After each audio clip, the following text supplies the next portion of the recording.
অতিরিক্ত মূল্য দিয়ে তার কাছে নিজেকে সস্তা করে ফেলো না।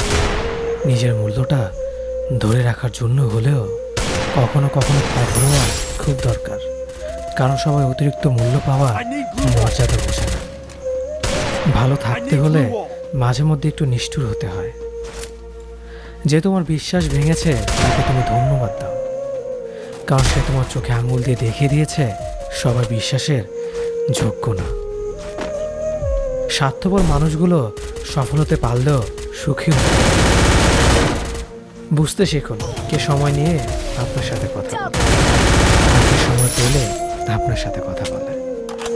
পৃথিবীতে কঠিন বাস্তবের মধ্যে একটি বাস্তব কথা হলো, মানুষ যখন সফলতার দ্বার প্রান্তে এসে পৌঁছায় আর তখনই প্রিয় মানুষটি হারিয়ে যায়। আপনি যখন একা হয়ে যাবেন তখন আপনার পাশে থাকার মতো হাজার মানুষ খুঁজলেও পাবেন না।